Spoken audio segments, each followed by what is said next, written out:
फौत हुए, मैं कब्र में ना उतार सका। मेरी वालिदा फौत हुई, मैं कब्र में ना उतार सका। मेरी बीवी कुलसूम फौत होती है तो मुझे कहां इत्तला मिलती है? कैद खाने में, जेल में इत्तला मिलती है। पूछो उस जेल खाने के सुपरडेंट से पूछो, मैं उसकी मिन्नतें समाजतें करता रहा। देखो, मुझे अभी खबर मिली है, मैं अदालत से आ रहा हूं और वहां तो मुझे किसी ने बात नहीं करनी थी, लेकिन ये बताया गया है कि वो दोबारा आईसीयू में चली गई हैं। भाई, आपकी बड़ी मेहरबानी होगी। ये मैं जेल के अंदर की बात कर रहा हूं, अडयाला जेल। वो सुपरडेंट भी है, शायद वो आज जलसा देख रहा होगा, मेरी गुफ्तगू सुन रहा होगा। मैंने उसको कहा, मैंने कहा मेरी बात करा दो, लंदन में मेरी बात करा दो, मेरे बेटे से बात करा दो, मेरे छोटे बेटे से बात करा दो। मैं पूछना चाहता हूं कि किस हाल में है। मेरी बात उसने नहीं कराई। मैंने कहा देखो, तुम्हारे मेज के ऊपर दो दो फोन पड़े हैं, ये दो मोबाइल पड़े हैं, ये दो लैंडलाइन पड़ी है। यार, तुम एक छोटी सी कॉल मिला के मेरी बात करा सकते हो, करा दो। कहने लगा हमें इजाजत नहीं है। मैंने कहा तुम्हें इसके लिए किससे इजाजत लेने की जरूरत है? तुम्हें किससे इजाजत दरकार है? उसने कहा नहीं जी, हम नहीं करा सकते। मैं उसके कमरे से उठ के अपनी कैद खाने में चला गया दोबारा, वहां सेल में। इतना सा सेल था, इतना सा सेल, चारपाई मुश्किल से वहां पे पूरी आती थी, चारपाई मुश्किल से वहां पे आती थी, और एक छोटी सी कुर्सी थी जहां कभी मैं उठ के बैठ जाता था। वहां चला गया, सोचता रहा कि यार, ये बात कराना भी इतना मुश्किल काम था उसके लिए। 2.5 घंटों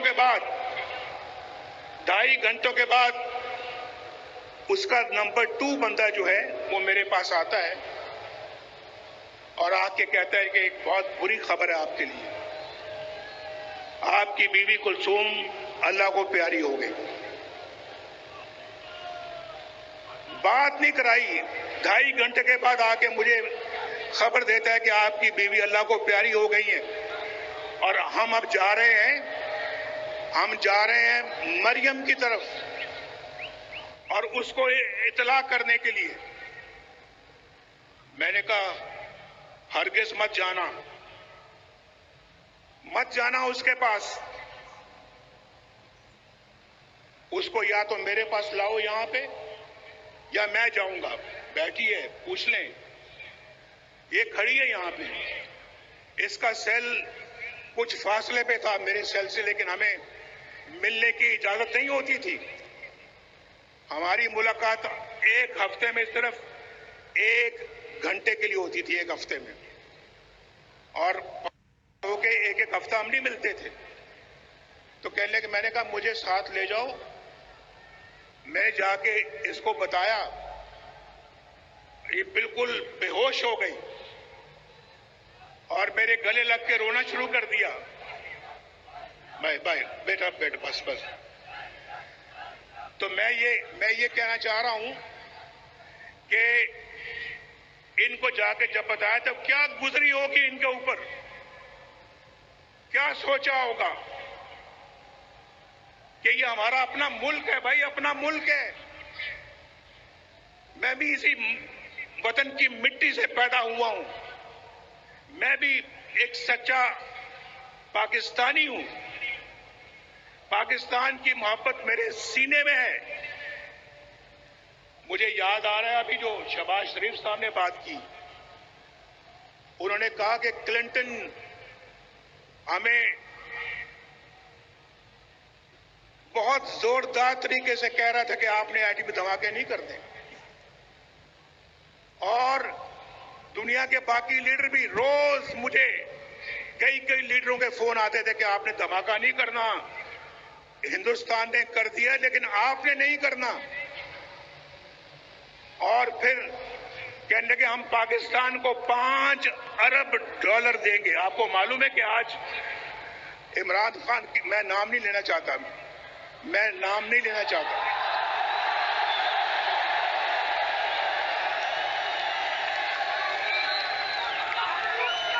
मैं नाम नहीं लेना चाहता, मैं वो फर्क मैं मलूज़े खातिर रखना चाहता हूं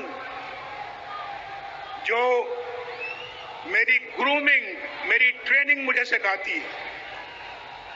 मैं ऐसे माहौल में नहीं पला कि मैं गंदी बातों में टिट फॉर टैट करूं और मैं ईंट का जवाब पत्थर से दूं। मैं ऐसा नहीं करता।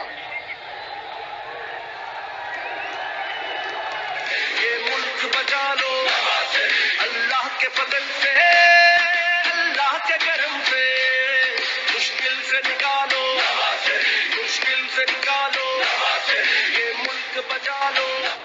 शहबाज साहब ने कहा क्लिंटन $5 अरब की पेशकश की मुझे। ये रिकॉर्ड की बात है। शायद हमारे वजारत खारजा में, फॉरेन ऑफिस में इसका रिकॉर्ड मौजूद होगा, निकलवा के देख लें उसने मुझे $5 अरब की पेशकश की थी या नहीं की थी। ये 1999 की बात है। आज 23-24 साल हो चुके हैं इसको। $5 अरब, आज तो $1 अरब पिछली हुकूमत के लोग मांग रहे थे ना, $1 अरब की भीख मांगते थे उस वक्त। $5 अरब और मुझे कह रहा था कि पाकिस्तान के लिए देना चाहते हैं। शायद कोई, अगर मैं खुद लेने वाला होता तो 1-2 अरब मुझे भी मिल जाते। मुझे भी 1-2 अरब कहता कि आप भी ले लें, धमाके ना करें। लेकिन भाइयों, जिस मिट्टी की मैं अभी बात कर रहा हूं, पाकिस्तान की मिट्टी से मैं पैदा हुआ हूं। उस मिट्टी और उस ज़मीर ने मुझे इजाजत नहीं दी कि मैं वो उसकी बात मानूं जो पाकिस्तान के मफाद के खिलाफ हो।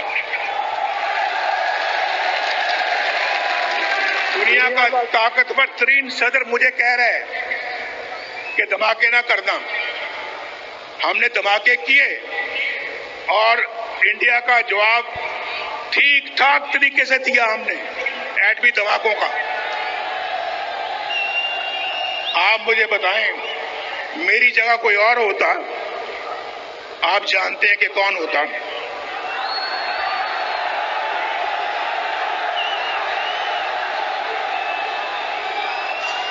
वो अमेरिका के सदर के आगे बोल सकता था, बोल सकता था। तो क्या इसी बात की पर हमें सजा मिलती है?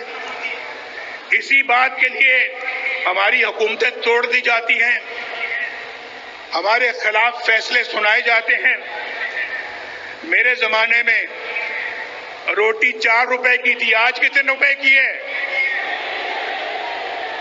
बताओ? आज तो पूरे पाकिस्तान से आप सब लोग आए हुए हो।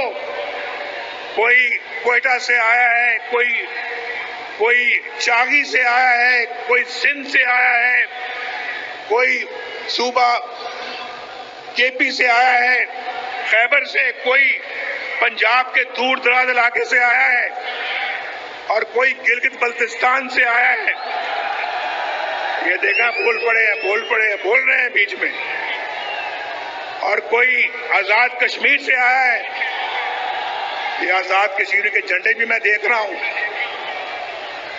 आप सबको मेरा खसूसी सलाम है, सलाम। वहां रोटी का क्या रेट है बताओ? रोटी कितने की मिलती है? 20 रुपए की। मेरे जमाने में कितने की थी? 4 रुपए की। इसलिए मुझे निकाला,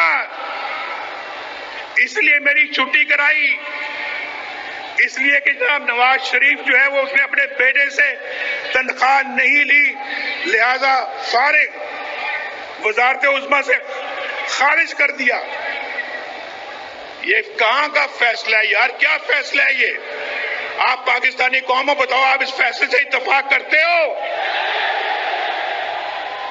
और फिर मुल्क का ये हाल हो गया। मुल्क आज बर्बादियों की हद तक चला गया, बर्बादियों की हद को छूकर अब वापस इंशाल्लाह वापस आएगा, लाएंगे वापस इंशाल्लाह इसको हम। बचा लो ये मुल्क, बचा लो।